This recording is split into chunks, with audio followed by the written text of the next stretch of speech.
Every single morning, you walk past a living early warning system and you do not even see it. The birds outside your window are screaming information, the direction of a threat, its speed, whether it is on the ground or in the air, and you cannot hear a word of it. Mountain men heard every syllable and their lives depended on it. Picture the Rocky Mountains in 1830. No GPS, no weather app, no supply line within 500 miles. A man named Osborne Russell, 20 years old, lean as a whip, with everything he owned on his back and a rifle in his hands, walks into a valley in present-day Wyoming. He does not consult a map. He watches a mule deer raise its head from a creek bed, flick its left ear twice, and then freeze. Russell freezes too. He does not know yet what the deer heard. But he knows the deer is never wrong about this. He presses himself against a pine. 30 seconds later, a Blackfoot war party moves silently along the ridge above him. He never fires a shot. He never makes a sound. The deer saved his life, and the deer did not even know he was there. Russell survived 13 years in the wilderness and wrote it all down. He described this moment, and dozens like it, in his journal published as Journal of a Trapper. He was not mystical about it. He was systematic. He had learned to read animals the way we read text messages, instantly, accurately, and with an understanding of what the information demanded he do next. So here is the question I want you to sit with before we go further. When is the last time an animal told you something true? When is the last time you even noticed what an animal was doing long enough to wonder? Because what you are about to discover will change how you see every walk through a park, every drive past a field, every morning in your own backyard. This knowledge did not disappear because it was wrong. It disappeared because the system we built made it invisible. Here's where the modern world failed you quietly, without a single announcement. We have more data about animals now than at any point in human history. We have radio collars, satellite telemetry, drone footage, and behavioral databases that span decades. Wildlife biologists can track a single wolf pack across hundreds of square miles from a laptop in Missoula. And yet, the average American adult, even an educated, nature-loving adult, cannot tell the difference between a bird making an alarm call and a bird singing a territorial song. They look the same if you are not listening. They sound similar if your ear has not been trained, but they mean completely different things. One is an announcement, the other is a warning. And confusing the two in the wilderness could end you. Mountain men did not have the data. They had something better. They had attention. Unbroken, full-spectrum, metabolically expensive attention, running every second of every day they were in the field. The thing they paid attention to above almost everything else was how animals behaved when something in the world changed. That habit of attention, that discipline of reading the animal first, is the thing we systematically abandon. And now we are paying for it in ways most of us cannot even name. Think about this. The modern outdoorsman comes to the wilderness with a weather app, a satellite communicator, a bear canister, bear spray, a GPS unit, and a satellite beacon. All of it is designed to compensate for information the animals around him are broadcasting for free. The mountain man had none of those things and survived conditions that would kill most people within 48 hours. The gap is not technology. The gap is literacy. They could read the land's living newspaper. We lost the ability to read and forgot we ever had it.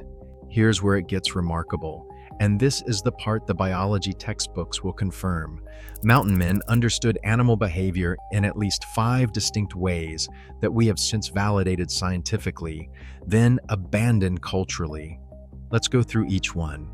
The first is what wildlife biologists now formally call Sentinel behavior. In mixed animal communities, certain species function as dedicated early warning systems.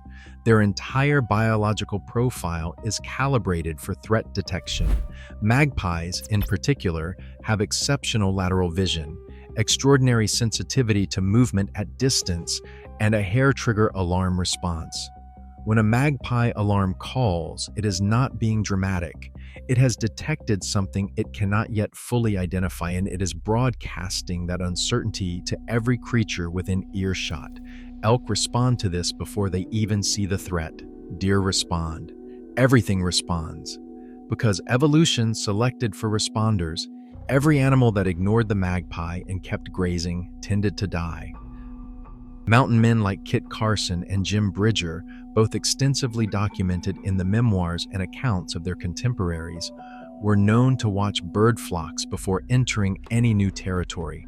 This was not superstition, it was intelligence gathering. The bird community above a drainage knew that drainage better than any human could. What John Young, a tracker and naturalist who spent decades reconstructing indigenous wildlife literacy, documented in his work is that bird behavior operates in what he calls a baseline. Every bird species in every location has a behavioral baseline appropriate to its environment. When something disrupts that baseline, a predator moving below the canopy, a human approaching from upwind, or a change in barometric pressure, the entire avian community shifts in a cascade of alarm responses. Young spent years learning to read this cascade from indigenous trackers and wilderness guides.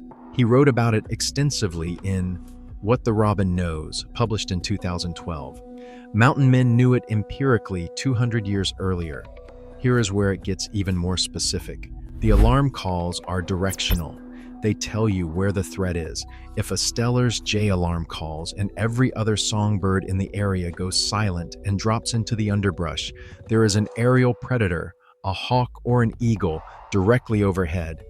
If the alarm calling moves through the forest in a wave, traveling from one side to another, there is a ground predator moving along a specific line of travel. You can track an unseen predator by listening to bird responses. Mountain men did this constantly. Osborne Russell describes more than once using bird disturbance patterns to identify the direction from which threats were approaching, then adjusting his route accordingly. He did not call it sentinel behavior, he called it paying attention.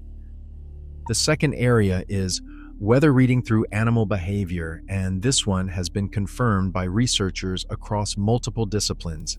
Animals respond to barometric pressure drops, the primary physical signature of incoming weather systems, far earlier than any human sensory system can detect.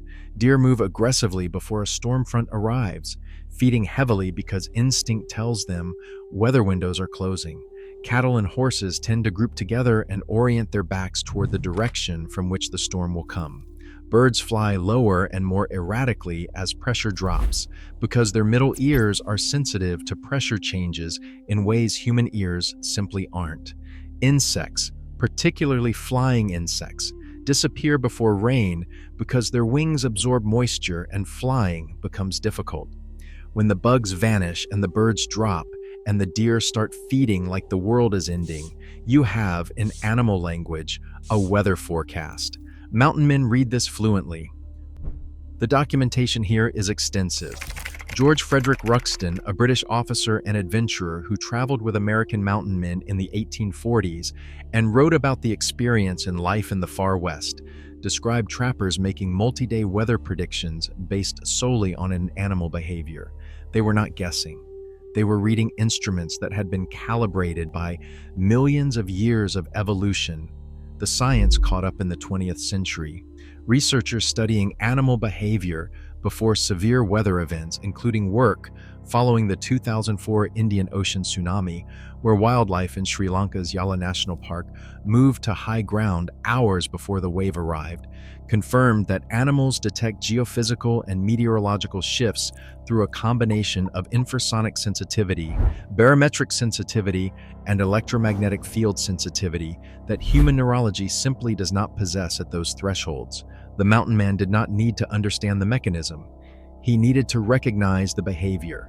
And once you have seen a deer stop feeding and stand rigid and stare into nothing for 3 seconds, that specific motionless full-body alert posture, and then watch the deer resume feeding, you know you have just been given a piece of information. Something moved, something the deer considered and then dismissed. The mountain man's question was always, what did it dismiss and why? The dismissal is data 2. Here is where it gets worse.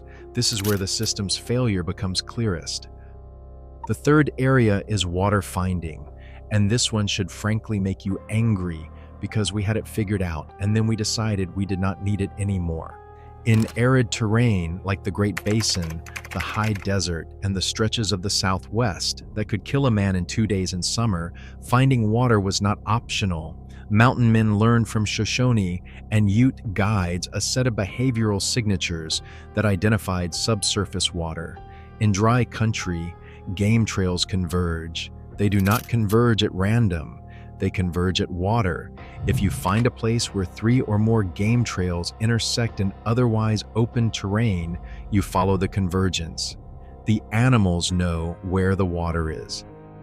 They've been finding it since before humans arrived on the continent. Beyond trail convergence, certain bird species are physiologically dependent on daily water access. Mourning doves in the American West must drink every day. They cannot go without. Their flight patterns in the morning and in the evening, the direction they travel at dawn, and the direction they return at dusk, point directly to the nearest water source. Mountain men knew the species and they knew the timing. They used dove flight as a compass. This is documented in multiple accounts of southwestern exploration and survival. It is not folk wisdom. It is behavioral ecology applied before behavioral ecology had a name. The fourth thing mountain men understood is what we would now call animal network communication, the way that information about danger propagates through an ecosystem across species lines. This is the most sophisticated piece of the system, and it is the one we have lost most completely. When a coyote enters a meadow, the first responders aren't other coyotes, they're corvids. Ravens and jays have an evolved relationship with predators that goes back tens of thousands of years. They follow predators because predators create carcasses, and carcasses are food. But in following predators, they also learn to read predator behavior, and they broadcast that behavior to every other creature in the area. A raven circling low and slowly over one spot means something died or is dying there.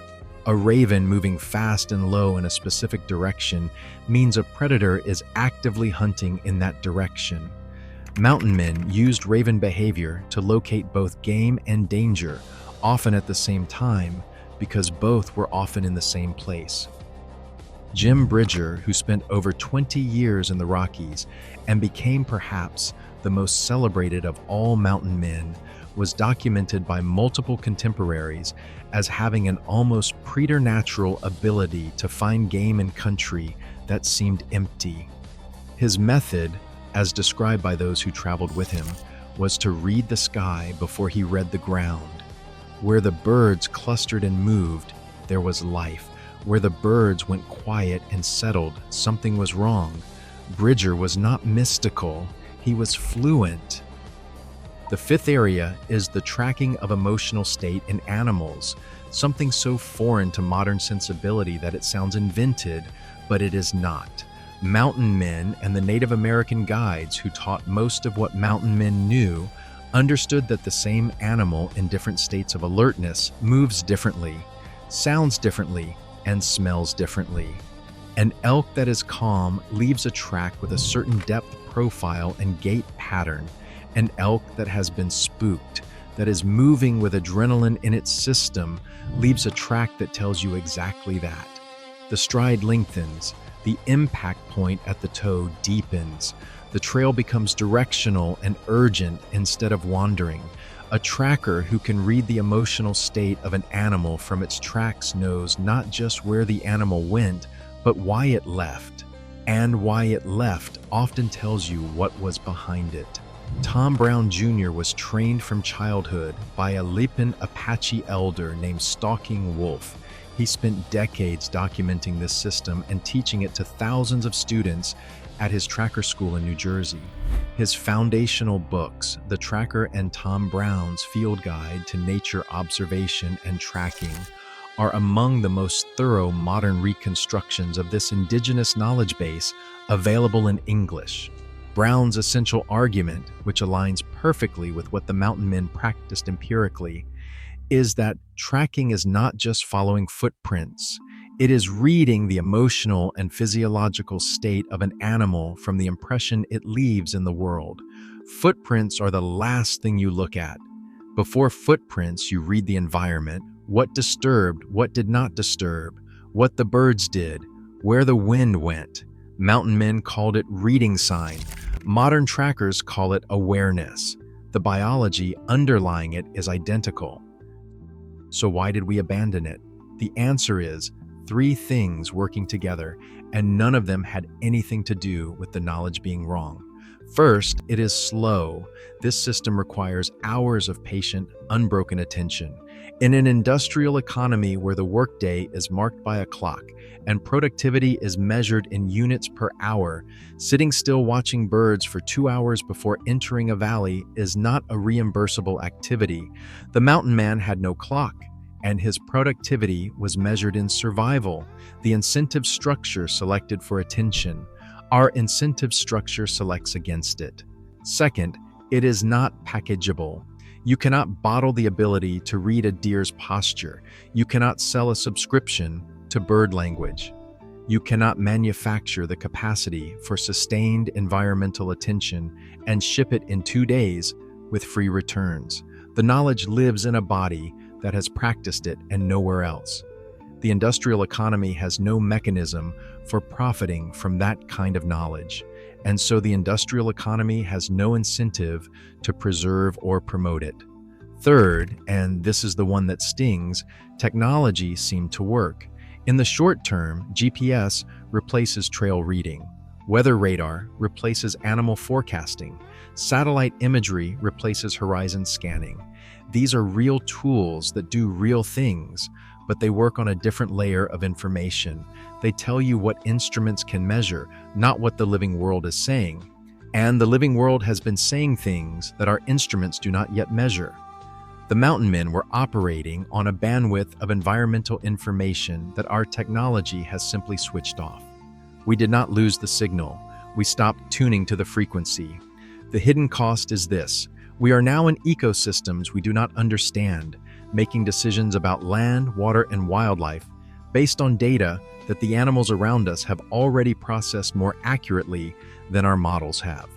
Every time a wildlife corridor is designed without accounting for how prey species actually use alarm behavior networks, every time a drought response plan is built without understanding how animal congregation patterns signal subsurface water availability, every time a storm evacuation is triggered by a radar image rather than by the behavior of the animals that knew 4 hours earlier.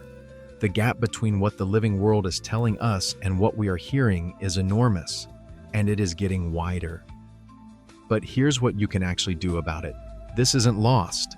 It's dormant. The easiest starting point is to do what John Young calls sit spot practice. Find one outdoor location. It can be a backyard, a park, a patch of scrub near a parking lot. Sit in it quietly, without a phone, without headphones, for 20 minutes every day for 30 days. Not hiking, sitting. Your presence will initially disturb the bird community around you. Over days, as you become a regular fixture, the birds will resume their baseline behavior around you. By the end of 30 days, you will have learned to recognize the difference between baseline bird behavior and alarm behavior in that specific location. That's not small. That's the foundation of everything the mountain men built on. It starts there. The intermediate step is to learn the specific species in your area and their alarm signatures. A great blue heron alarm calling, that ragged prehistoric shriek, means something large moved near water. A white-breasted nuthatch going silent and pressing itself against tree bark means an aerial predator is directly overhead. A crow mobbing a single spot means there is a perched owl or hawk. These are not difficult to learn. They are difficult to learn if you are moving. They are surprisingly easy to learn if you are still. John Young's book, What the Robin Knows, is the single best starting resource for North American bird language, and it costs less than a pizza. At minimum, the next time you are outside anywhere, a trail, a park, your neighborhood, Stop for 60 seconds and watch what the animals around you are doing, not what they look like, what they are doing. Are they feeding? Are they alarm calling? Are they frozen and alert? 1 minute of real attention will tell you more about what is happening in that environment than an hour of walking through it with earbuds in. Osborne Russell was a 20-year-old from Maine who stepped into one of the most dangerous environments on the continent and survived by learning to read what the land's animals were already broadcasting. He was not smarter than us. He was not physically superior. He was paying attention to information sources that we still have access to and have simply stopped consulting. The animals have not changed. The signal has not changed. We changed. We looked away. The knowledge was not lost. It was made invisible by a world that had no use for it. Until now. We are digging up exactly this kind of forgotten literacy, the practical, proven knowledge that lived in the hands and eyes and ears of people who could not afford to be wrong. If this changed how you see the world outside your window, please hit subscribe. We are just getting started. Tell us in the comments, what do you want us to investigate next? What system, what skill, what forgotten knowledge do you want us to pull back into the light?